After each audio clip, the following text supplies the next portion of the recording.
Hello. You are listening to the Grieving Parents Sharing Hope podcast. We are here to walk with parents on their unwanted journey of child loss, guiding them to a place of hope, light, and purpose, not in spite of their child's death, but as a way to honor his or her life. And now, here is your host, author, speaker, and bereaved parent, Diehl.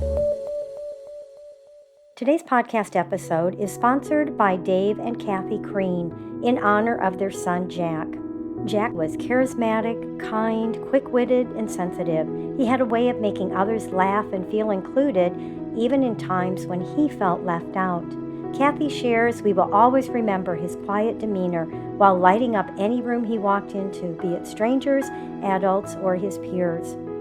Jack started to play the drums at age 10, and a few years later taught himself how to play the piano. He was a collector of drumsticks, Legos, the latest electronics, and money. Jack loved finances and dreamed of working on Wall Street. Jack is the younger brother to his sister Katie. Kathy and Dave were blessed by their son Jack for 18 years until he was traumatically ripped from their hearts. His mom believes he scatters coins and feathers in her path to say he is always around. They miss him very much. Thank you, Dave and Kathy, for sponsoring today's episode in honor of your son, Jack. Hi, today I have a mom with me, or maybe I should say a mum with me, who is part of my team of beta readers who stuck with me for 2 years as I wrote my newly released book, Reflections of Hope. But before you hear our discussion, let me give her a proper introduction. Rhyl Venning lives on the Sunshine Coast of Queensland, Australia, and had the privilege of being Kari-Lee's mother. She's married to Peter and has one remaining daughter, Tiana.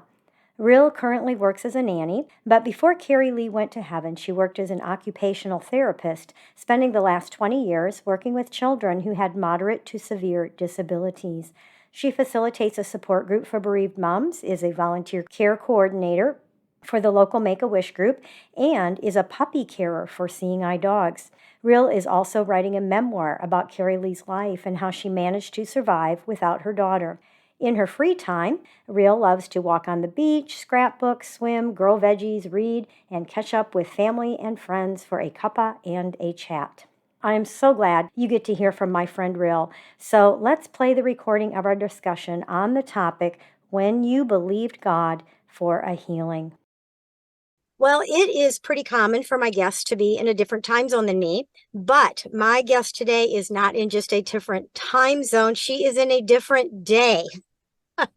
So I am blessed to have Rhyl Venning with me, and she is joining us from the land down under, Australia. So Rhyl, thank you so much for joining me today. Oh, thank you for having me, and I hope my accent is understandable to people who are listening in America. Oh, yeah, that's kind of like, oh, I love it. Keep talking. That's how we are over here.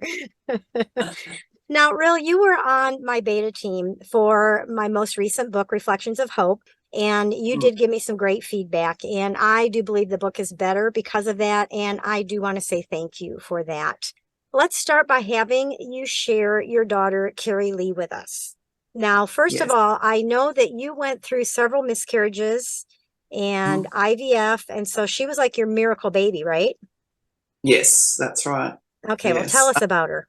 So Kari-Lee was, just an answer to prayer, and after many years, I'd always wanted a baby. So when I lost those first few babies, it was very difficult. So, she was such a miracle for us, and she was just the loveliest girl. One of my older friends was praying for my baby to have a happy heart, and that really describes who Kari-Lee was. She was just a happy girl always. And at just 6 weeks old, we discovered that she had cystic fibrosis, which is a life-shortening genetic condition that affects every organ in your body, but has most effect on lungs and digestion. So she needed treatment all her life. She had to be in and out of hospital, but she just never let it bother her, really. And she determined early on to just live her life to the full. And that's the description that most people would give you of Kari: happy and just living life to the full. She traveled, she danced, she studied, she just did everything she could. And maybe part of that was because she knew time would be short. That she said to me once when we were talking about living with cystic fibrosis, and I asked, do you think you would rather have been born without CF, which everyone would assume the answer would be yes. And she said, I'm not sure, because I don't know if I'd be the person I am if I didn't have cystic fibrosis. So, wow. yeah, I guess it just motivated her to do what we all should do and make the most of our lives and do the important things, say the important things, and just live this wonderful life that we're given. Yeah. Now, what was her life expectancy? Yeah, so when she was born, we were told 30 was her life expectancy. But we, of course, amongst ourselves said, no, that won't be the case. You'll live much longer than that. And always, our whole goal in life was to keep her well enough for long enough until they found a cure. So that was that just really pushed us to always do all her treatments and everything, because we knew one day there'd be some sort of cure or better treatment, at least, that would then prolong life. And that has now happened, actually, which is, Oh, wow. Really? It's quite so that's another struggle right there. It is. And she was actually in the trial, one of the first trials of the drug that's now adding decades to the lives of people with CF. But wow. Unfortunately, she had to drop out of the trial because she got the flu and had to go on antibiotics, and that ruled her out of being in that study. So it was so close, so close. Wow. That must have been a hard survey for anybody to be able to stay in. The way cystic fibrosis affects you, you would think a lot of a lot of the people would have had to have dropped out. Now, I know, Rhyl, you have talked about, I mentioned at the beginning, you are part of a book, and I don't have it right, I have it further in my notes. What's the name of the book? Until Then. Until Then. Okay, that's what I was thinking, but I didn't want to get it wrong. So in the book, Until Then, in your chapter about Kari-Lee, you talked about living with what is called chronic sorrow. And that it accompanies having a child with severe disabilities or a serious chronic illness. Now, how did you deal with that? Was that something you were kind of in denial with? Or was that something you kind of came in and out of? I think I was aware of it. So Kari's attitude really helped, her positive and happy attitude. That did really help. But when I was by myself, and particularly when she was younger and didn't fully understand, I guess, all the repercussions, it was kind of myself and my husband burden to carry, and I guess particularly mine because I did most of the caregiving.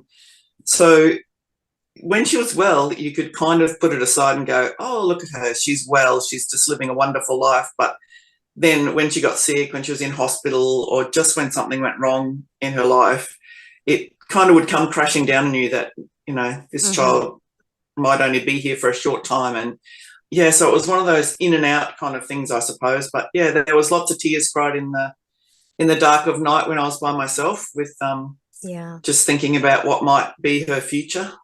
It's interesting when you were talking about just watching her, it kind of made you forget that she was even sick, because I know the same thing with Becca. I know when she was young and she had her leg amputated and had gone through the chemo, there were camps for surviving kids and their families who had survived cancer. And we went one time, and it was strange because even as a cancer patient, she felt like she didn't belong there, because most of those kids were like leukemia survivors. And so they were in remission. They had full use of their bodies. They were running, and here she'd had her leg cut off and she couldn't run like them. She couldn't, so it's interesting how there were moments where she was just like another kid. You never didn't even think about the fact she didn't have a leg, or, especially when the heart issues started kicking in, and you can't forget that. I mean, it's kind of nice to forget that once in a while and just feel like you're a normal family, not dealing with that stuff. Now, you also talked about how you would like snap your fingers and say that our lives here are only this long. Was that kind of a coping mechanism? Was that something that you really like tried to believe? You fully believed? You were naive? What was that about? Or all of the above? Yes, that's what I was going to say. All of the above, I think. So it was definitely a coping mechanism, but I did really believe it. And I do still believe it, but on this side, it's a little different. Our lives here are so short, and I just kept trying to remind myself of that yes, hers might be shorter, but that all of our lives are short, and what comes afterwards is, goes on forever and is way more important in some ways. But yeah, there was definitely some, I guess, naivety or hopeful coping mechanism there. Just staring right in the face of the fact that your child is going to leave long, long, long before you want them to. It's just too hard sometimes, and so you have to have some kind of mechanism to deal with it, I guess. Yeah, and the hope to hold on to that, like you said, there was going to be a cure before she got to that point, or something that would prolong her life a lot longer than what they expected. And, we were talking before I started recording this, that was kind of how I was with Becca. She had literally lived through so many things she should have died from, beginning with her cancer, because she was in a ward. She was the only survivor of something like 14 kids that were going through different kinds of cancer treatments while she was up there. So, she's a survivor. She was a fighter. And then when the heart issues kicked in, she had a stroke, she had septicemia, she had, just thing after thing after thing that should have taken her out. And so we're fully expecting God has got something for her, and I'm thinking God's either going to get her to transplant. Now, I know when I think about it now, especially like you said, being on this side of things, it's like, but that means someone else had to die for her to get a transplant. And what a horrible thing that is when you're the one wanting the transplant. It's horrible, but isn't that a horrible feeling? Because you dealt with that, because we'll talk about that in a minute. Kari ended up with a transplant too, not a heart transplant, but just that whole feeling blindsided, because I really felt like God was going to either get her to transplant, or he was going to just totally miraculously heal her heart, because she had lived through so many things. And so to hanging on to that hope that God is God, he's big, he can do this miracle. He's got something. You watch them live this full life, what their future, you can see their plans. And it's just really something when you get that blindsided, when you don't get that miracle. Now, there were times for you, we had, people fasting and praying. You had people praying for Kari her entire life.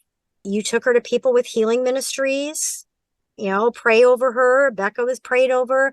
So did you think, I know you were thinking cure, were you thinking that was how God was going to heal her? Or were you also thinking, kind of really praying? And well, obviously you're hoping for that miracle. Yes. That would be my preference, but I didn't mind. However God wanted to do it, through medicine, through the transplant, I was happy wherever he wanted to take that. But yes, I definitely believe that she'd be healed. And so when I say that, things changed too when she got really sick, because she had 6, what we call the golden years after high school, when she wasn't in hospital for treatment at all for whole 6 years. They did used to put her in for what they call tune-ups, which is when they just would pump her full of antibiotics and do lots of physio, get her in her best state. And that was mostly before she went on an overseas trip, which she did a lot of. But she had those whole 6 years, and we thought, okay, this is wonderful. And so the whole need, in a way, for healing took a back seat. But all of her life, it had been, I know God can heal her, but he might not. That was always part of, my thinking. He might not. But then I would go click the fingers, but, life is all short. But we'll deal with it. It'll be okay. Exactly. But when it got to the crunch and she actually was dying, and it was pretty clear that this was after transplant, that nothing earthly was going to save her, I did get very caught up in the have enough faith, she'll be healed. I guess I was desperate, and I have a lot of friends who do actually, believe that God will always heal you if you have enough faith. So I have a lot of friends. And so I hadn't been a person that thought that was the case. I felt like God's will sometimes wasn't that you get healed on earth, but I got just swept along in it because I needed it to be true. And so I fully subscribed to it, and which is why, when I couldn't believe it when she did die, because even right on the last day when she and I were talking about it, we're like, and we decided that she would go home because there was nothing left the doctors could do. And even then I said, I'm still fully expecting it, but if we don't get the miracle, and I was able to ask her questions like, what she wanted for her funeral and things like that. But I was still, in the back of my head, but we're not going to need that. But yeah. And it's interesting what you say too about just never thinking it's going to happen. A neighbour of mine said to me afterwards, "Oh, well, at least you knew Kari was going to die because she's been sick always." Whereas my friend whose daughter died in a skiing accident, it was such a shock for them. And I thought, no, I never thought she was going to die. I didn't, like, you might know it cognitively, but if you look at the statistics, she's probably going to die early, but you don't believe it in your heart when it's your child. You can't, I don't think, believe it. Right. And I know when Becca had her cancer, and someone gave us a Kenneth Copeland little pamphlet about having more faith. And basically, if we'd have had more faith, she wouldn't have had her leg amputated. And trust me, I had faith because I had what I call a presumptuous faith. I felt like the more people I tell that God's going to heal her, that's showing my faith, and the more he would have to come through and heal her. Yes. Like I can twist God's arm. That was faith to me. Was just having a strong enough belief that God was going to do what I said he was going to do. Exactly. And then when it doesn't happen that way, and then what a horrible thing to tell a parent, it's your fault your child died because you didn't have enough faith. Enough faith, or you had unconfessed sin, or Kari did, or unforgiveness in her heart, or generational curse. There were so many things. Goodness, yes. All through her life were kind of thrown at us, but particularly at the end. And most people had enough sensitivity not to say it. A few did say it, but I know lots of people thought it even when they didn't say it. So, yeah. I have an interesting question. This wasn't in my notes, but I'm just curious what you think about. I think about some friends of ours when their daughter took her own life. It was a postpartum issue, depression. And in the receiving line for the service, the parents were told, well, God's going to use this for his glory. People are going to get saved. And I know sometimes it's important for people to hear the salvation message, anytime we can. But I don't believe that's the purpose for our child's death. No, absolutely not. I don't believe that's how God works at all. I mean, he can bring good out of evil, like Joseph said, you meant it for evil, but God used it for good. But I don't think God purposes our child's death just so that someone else will be saved. It's interesting, the whole why question, why did my child have to die? And I've read a couple of things that it makes me think whatever answer there is, it would never be good enough, if I can be so bold. For me, you could say 3 million people got saved because Kari died. And I mean, that would be an amazing miracle. But to me, I just would want Kari back. If I don't it's want like, God, you can save him any way you want to. It didn't take the death of my child, and so it's, I guess in some ways, I think sometimes when we don't turn our child's funeral service into a salvation service, we can feel kind of guilty about that. And so I guess for anyone listening, if you felt like that's what God wanted you to do, then you did what God asked you to do. But if you didn't feel like, if you felt like you needed to grieve and it was not a big salvation message, the death, that's okay. That's okay. And I've had friends whose the service has been a very strong salvation message because they felt that's what their own child would have wanted, the one who died. But I know afterwards, and at the service, they've occasionally said things like, if one person gets saved, it'll kind of be worth it. But I know that's at the funeral. That's in the numbness. If you ask them a month later, they don't feel the same anymore. And I mean, possibly they might still think it, but the feeling it's not the same feeling. So, yeah. Yeah. Now, Becca and Kari both had a major surgery on their birthdays. That's another thing that I think is so funny. Yeah, because Becca got her VAD, a ventricular assist device. It's a pump that ran the left side of her heart to keep her heart going until she could get on the transplant list. And she got that on her 28th birthday. She asked her doctor, it's my birthday. Do we have to have the surgery that day? And he said, eat cake on Monday. So we did. We all went up to the hospital. And the night before, it was hard because we knew it was a very delicate surgery. I mean, opening you up and putting a pump to run your heart. And it was like 10 hours. But we were there, cake and presents. And so Kari also had an extremely serious surgery on her 25th birthday, right? That's And right. what was that? So she had the double lung transplant that we'd been hoping to avoid. It was always in the back of our minds that she might need a double lung transplant, because that's kind of the only major treatment, I guess, that's available when you get to end stage lung disease. But we were not, when the doctors started mentioning it to us, we were completely blindsided then. We thought, you can't be serious. This is not where we're at, but we were. Because after double lung transplant, you don't have the life expectancy that you do after, say, a kidney or heart transplant. So there's only 50% of people are still alive after 5 years, I think it is. And life expectancy is kind of 10. There are people around, and some with cystic fibrosis, who are well past their 20-year mark, but it's not as common. So we were trying to avoid lung trans, really. But once it got to the point where nothing else was going to save her, well, we went, okay, let's do it. And yes, she got the call that the doctors had let her out of hospital so she could go home for her birthday. So she just got home the night, the evening before, and she was so excited about sleeping in her own bed with her fairly new husband, who, most of their marriage had been spent with her in hospital. Yes.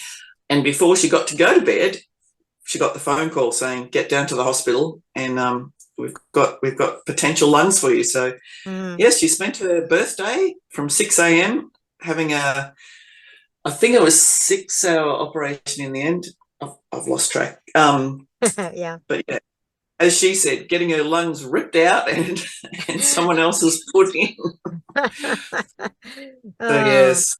So now she had a pretty good recovery from that double lung transplant. Then soon the infection that had destroyed her old lungs made its way into the new lungs, right? Yeah, that's right. It was kind of miraculous, but all the doctors called her the star patient. She was back jogging and dancing, back at uni, back driving. So sort of 2 months after the double lung transplant, she was doing all those things. She did recover amazingly, and we had gone down to the hospital, and she was a photographer, and we'd taken down some big canvases that she'd blown up to gift to the doctors and nurses that had looked after her, so they could have them in the ward, because she loved to look at there was a big pink frangipani in the room she usually ended up in. Yeah, so it was all this, here we go, thank you so much, and, hope I don't see you again. And that was when they found the shadow in her lungs, and, yeah, she ended up back in there. And 2 months later, she left for heaven. So. Yeah, but at that point, people weren't just praying for her. They were like speaking words like, this is from God. The Lord saying she's not going to die. She's going to be healed. Yes. And not a lot, thankfully, but a few. Yes. Okay. Yeah. But the doctor's chance of survival was something like 2% or something at that point. Yeah. Not when she first went back in, but so when it got into new lungs, they tried medication first. That didn't work. So then they actually removed 2 lobes of her new lungs to try and cut the infection out. And that was drastic. Last hope kind of surgery. They said to us, we wouldn't be doing this if there was any other option. And so it was after that it was, she was in a very bad way, and that's when people were saying those things. So because otherwise it looked like she definitely was going to die, but they were like, right. No, it definitely would take a miracle at that point. Yes. But lack of faith is not what. It's like faith doesn't all of a sudden throw in the 98% and make it 100%. It just doesn't work that way. No, it's interesting actually, because I went we were at a different church now, and I went to a Bible study there trying to get to know some people, and there was a lady there who the topic of Kari came up, and the Bible study mentioned healing, or mentioned miracles. It wasn't even healing, and people were talking about it and how, God heals instantly, and just talking about lots of things. And I'm afraid I can't always keep my mouth shut when probably it would be easy. And so I was new there too, which was anyway. And so I spoke up and said, look, I just have a slightly different perspective on healing. And I shared just briefly about Kari. I mean, they already knew that Kari had died, but I shared briefly. And one of the other women there, who didn't usually attend either, and I haven't ever seen her since, but said to me, I think your problem is that you're basing your theology on your life's experiences instead of what the Bible says, because she was one of the ones that was very strong on the whole faith healing and stuff. And after that, I got challenged. And so I actually went home and I wrote out all the episodes of healing in the Bible and looked at, is it always faith or are there other things? And so there's 16 that I could find where Jesus healed people. Sometimes they're mentioned in a couple of different gospels. But out of those 16, I wrote it down, only 7 have faith mentioned or even implied out of those 16. So there's actually more where he doesn't talk about faith than he does. And I noticed that in 3 of the cases at least, spit was mentioned. And I thought, we don't have a doctrine about spit, and yet it was mentioned, spitting on people's eyes, spitting in people's ears. Interesting. So that was mentioned in the Gospels, but we don't all say, well, you should go spit on someone and they'll be healed. So yes, kind of like, obviously faith plays a role, but I don't think that it's always, there's plenty of people that got healed by Jesus who clearly didn't have faith. Right. So I think sometimes we place too much emphasis on that. But yeah, and you think of even the great faith healers. Oral Roberts died. Yes, exactly. And, at some point, why would you want to stay here? I mean, I know we want our kids still here, but there's something so much better on the other side to just fight for the fact that God wants to heal everybody, no matter what, if you have enough faith. That's not in the Bible anywhere. As a matter of fact, it's like, okay, you had already mentioned, God says he promises to take everything evil that is brought our way, and when we give it back to him with our love for him, he will turn it around for something good. Well, he can't turn around something for good if there isn't something bad. I mean, there are all kinds of scriptures that support. I mean, Jesus himself even said there will be trials, tribulations, sorrow in this world. It's going to happen. And so to think that we can just have some doctrine of enough faith, whatever that means, how much is enough? Yes. And faith in what? Faith in the fact that they're going to be healed, or just faith in God who's sovereign and knows better than we do, what's the right outcome? And I don't love the Garden of Gethsemane, but I love the fact that Jesus prayed, if at all possible, take this cup from me, but yet not your will but mine. Even he didn't get all of his prayers answered the way that he wanted. Exactly. Yes. So I'm like, if it's good enough for Jesus to say, not your will but mine, then surely we need to be able to say that as well, rather than assume that we know what God's will is in every situation. So, which is kind of what, in a way, asking for healing and thinking enough faith will do it is presuming that you know what God's will is. Right. And I know some people, it's like, well, we know what God's will is. It's to heal. His Bible says to heal. Is there sickness in heaven? We're supposed to pull from heaven down here on earth. There's no sickness in heaven. Well, then this would be heaven, wouldn't it? Yes. Really, I mean, so this isn't it. That's right. And I have to say, the thing that turned, so when Kari first died, after me being fully committed to the whole healing thing, I struggled with God a lot to start with. The first couple of months, probably, like my husband Peter was shocked. I'd say, no, I don't want to talk to God, don't want to know about him or anything, even though I kept reading books written by Christians who'd had a child die. It was always Christians that I read, but still, I felt like I didn't want to talk to God. But what made the difference was I read Randy Alcorn's book on heaven. Yes. I mean, it's a big book, but I just devoured that book. I read it day and night. And that's what made the difference, is kind of, I'd been a Christian since I was a child, but I had a very airy-fairy, I guess, view of heaven. And just reading about where Kari is and where we're going to be together, it just changed everything. I thought, you know what, I still would rather have her here, but if that's where she doesn't want to be here now, like, she's so much better. It's a cliche to say, oh, they're in a better place, but she really, really is in so much of a better place. And one day I get to see her again. If I seriously don't know how people who don't have that hope survive child loss, but knowing that I'll see her again makes me able to keep going. It's not forever. I know sometimes there's a struggle with saying, well, my child wouldn't want to be back here, but Kari never experienced, she got to get married, but she never experienced having children.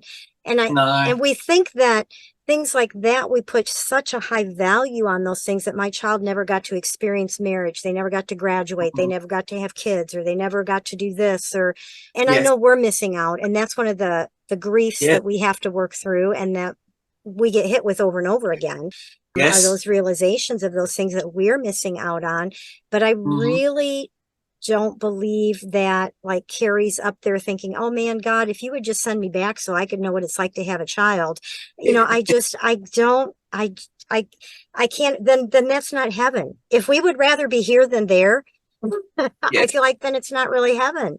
Exactly. So did you have people saying things to you like, well, Kari did receive her healing, she's healed now? Not really. No, not that I remember. Okay. I do kind of feel like that myself. Right. I think people have to be careful. There's a lot of these things that are true, like she's in a better place. That's true. She did receive her healing. That's true. All things work together for good to those who love the Lord and blah, blah, blah. That's true. But there's a time to say them and a time to not say them. Exactly. And like you said, I can think that way. And it's even if, you and I talking about this to each other, we can say that to each other, knowing that we've been in that same place. I mean, I can say that as an encouragement from one mom who's lost a child to another mom, well, think about this. She really is in a better place. So she really, I know it's not how we wanted her healed, but she did receive her healing. That's a whole lot different than those Christian cliches that just get thrown at us. Exactly. And at the wrong time, like there's a time, it's different amongst bereaved parents, but even then, I think we need to be careful when we say things. So, Now, I want to back up just a little bit to when Kari actually passed. You kind of alluded to this, but we haven't really talked about what actually happened. So she was in the hospital, and she was going to go home to finish out her last few days at home. And you guys were waiting for the ambulance, the transport, to take her. And she just went.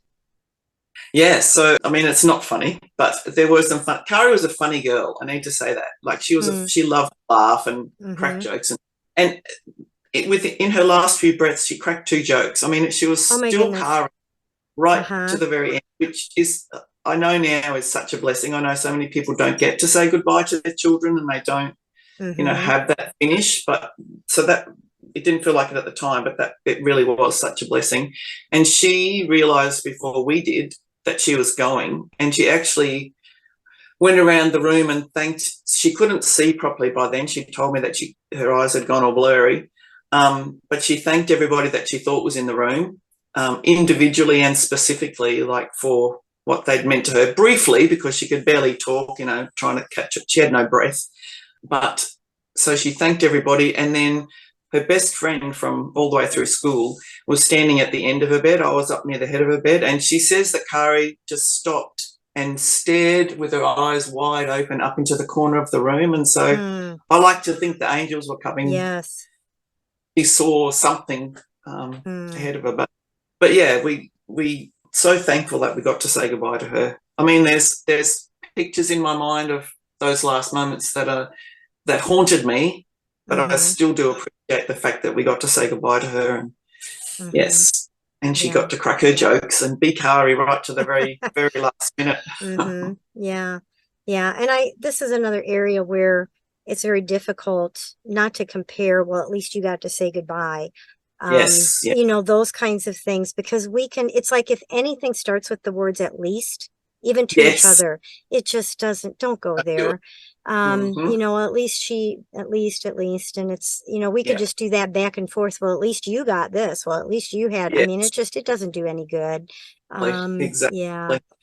Now, this book that you are a contributor called Until Then, Stories of Loss and Hope, I want to read something that you wrote in there. And it says, I choose to believe that God has not left me, but has instead walked close beside me, holding me up and sharing in my sorrow and grief over my separation from Kari. That is not always based on feelings, is it? Yes, very much so. Even as you read it, oh, did I write that? Wow. I do that too. I do that too. Yes. Yeah, we don't But yeah, always feel that way. no, no. No, So, especially in those couple of months, I did not feel close at all. But I'm still convinced he was there. yes, Yeah, yes. And then you gave some really good advice, which is along the same line. And it said, try to stay close to God, even though it might feel like he has abandoned you. Trust his mm. word and his character, not your feelings. That's good advice back to myself, There actually. you go. So, Rhyl, have you found meaning and purpose in your life again? Now, when did Kari pass? Because we haven't even talked about that. What was the date? So it was October 22nd, 2014. So See, our we're girls coming left up. in October too. Yes. Okay, so that puts it as I am just so not a math person. How long have 9 you? years. Okay, Yeah, it's okay, 8.5. So coming up to okay. 9. Yeah. Coming up to 9. So, how have you been able to find meaning and purpose in your life again? Has a lot of it Yeah, been based on ways to honor Kari? definitely. Definitely. I mean, ways to honor Kari, but also, so as I mentioned earlier, I don't know if we were recording then, but I'm also part of the While We're Waiting group. And I love the name because I do think that's part of how I choose what I do with my life now is while I'm waiting for however long it is till I get to join her, what am I going to do with my life? So Mm-hmm. I think her death, what's the right word? There's a right word, but I can't think of it. Sort of honed my thoughts a bit more than, to be more purposeful, I suppose. Yes. We're all trying to do that, but it just made it even more clear that we have to be very purposeful in how we spend our time because Mm-hmm. I might have more time than I would have liked without Kari here, but Right, right. I still need to use it well. So yeah, initially I started off being a volunteer for Make-A-Wish because Kari-Lee had a Make-A-Wish, so that was close to my heart. I did a couple of fundraising things for cystic fibrosis early on, but probably more as time's gone on, a lot of what I'm doing is supporting other bereaved parents. Mm-hmm. So even since I wrote that book, or wrote that chapter in the book, I've just recently started a new thing. I've been part of a new thing in Australia, which is peer mentoring of bereaved parents, so one-on-one mentoring. Mm-hmm. So that's a new thing. I've just done my training and I'm about to start doing that. And then I've facilitated a group through While We're Waiting for bereaved parents. So yeah, a lot of what I do is trying to support other people. I think, like as it says in the Bible, to comfort others with the comfort that God's given us. I think that's kind of one of the goods that can come out of something so awful. Yes. I think bereaved parents, we have a connection. We might not want that connection, but we have that connection. Right, exactly. Other people, don't get it. Whereas if you're talking to another bereaved parent, there's so much that they just get without you having to say it, kind of thing. Yes, yes. There's just an So, instant connection. exactly. And so I think helping to support people in those early days where you just feel like you wish you could die yourself, or you think you're going completely crazy and that nothing you're thinking or feeling is normal, where it actually is in this very abnormal situation. So I feel like that's one of the main areas. Mm-hmm. Yeah, and we had Melanie DeSimone on here a couple weeks Yeah. ago, whom you're very familiar with because she was in the book and part of what you do, and I love how the way she said it, in the range of normal. Yes. I love that, being in the range of normal. So, Yes. well, Rhyl, this has been a really good talk. I just really appreciate some of the things you've shared with us. Thank you for being my guest. And how can listeners connect with you if they want to connect with you in some way? Yes, probably because I'm in Australia, the best way would be email. Okay. So my email is, will you write it afterwards as well, Laura? Or yes, I'll put a link to it in the show notes. Mm-hmm. Okay. So do you want to say it now as well? Yeah, or? Go ahead and share it, and then I'll also put it in the show notes. Okay, so it's P for Peter, V for Victor, E for Elephant, N for Nelly, pven2000 at yahoo.com. Okay, and I will put a link to that in the show notes because Rhyl and I Thank email you. each other. Yeah. So I have that. Rhyl, do you have any last thoughts, especially maybe for those who believed in a healing for their child or, it didn't come out the way they wanted? their child was sick with cancer or whatever. They prayed, and it's almost like God didn't answer. Yes. I think one of the biggest things is don't blame yourself. Don't think that it was something you did or didn't do that caused, or, faith you didn't have that caused God to choose in this instant not to heal your child the way that you wanted them to, wanted them to be healed. But I think that's one of the biggest ones. And also, we just have to take the long-term view. It's not easy because we're still here on earth and our child is not, and we miss them, and we'll always miss them until we see them again. That doesn't change. I think that's the one thing we do. Right. We do grow around the grief and start to live and find joy again, but the missing does not get any less, I don't believe. But we just have to hold on to the fact that we will see them again, and that's because God's got them. So we want to make sure that we stay close to God, because that's where our children are. They're close. They're even closer than us. So yeah. Yes, I love that. So that's all the more reason why we need to stay close to God, because our children are so close to God right now. So that's a great way to end it. Thank you, Rhyl. Thank you so much for being with me today. Thank you for having me. Wasn't it good to hear from someone who's so honest about their journey of what the church often calls faith, and how deeply that can affect us and our relationship with God when our child dies, especially after we believed for a healing or maybe protection for our child? You may want to listen to it again, even if it's just to hear the awesome Aussie accent that we Americans love to hear so much. But if you listen to it again, you will probably hear something you didn't catch the first time. Before I wrap up this time with Rhyl, let me just say that the world we live in is full of sin, decay, and destruction because it is Satan's playing field. And yes, we are to pray, and yes, we are to believe God for things, but think about how often we put expectations on God to do miracles.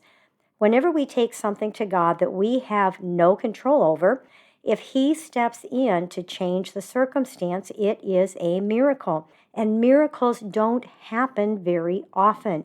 That's part of what a miracle is. Rhyl and I both shared how our daughters had miracles in their lives for several years. Why didn't they continue? Why didn't God step in that last time for our girls?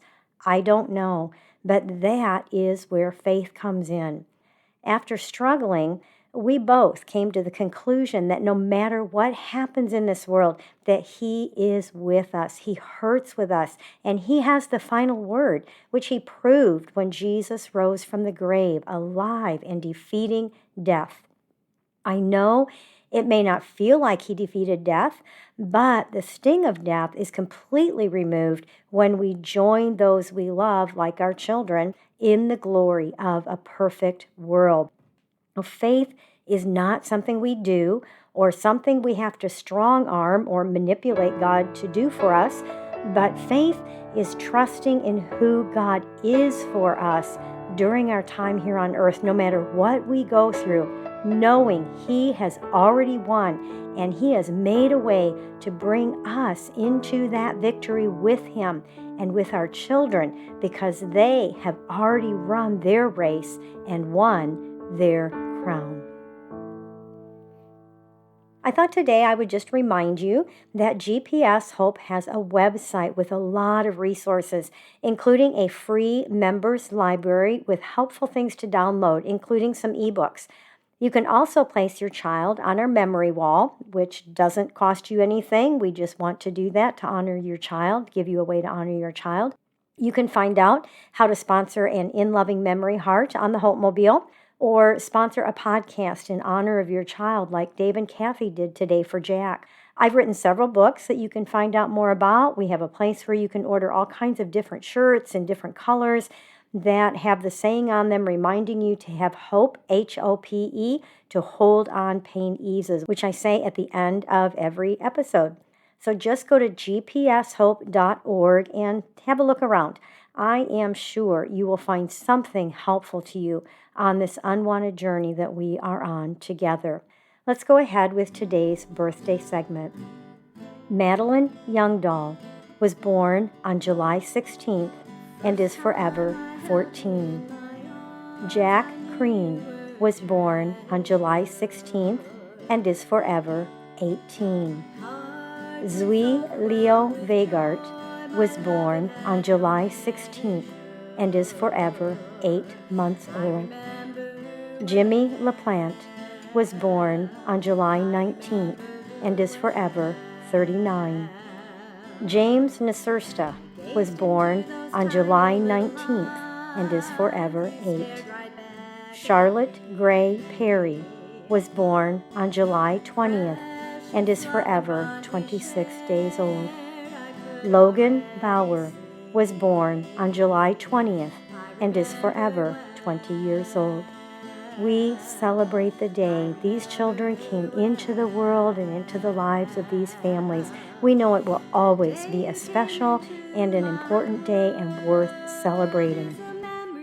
If you would like to have your child's birthday announced the week of his or her birthday, I would love to be able to do that.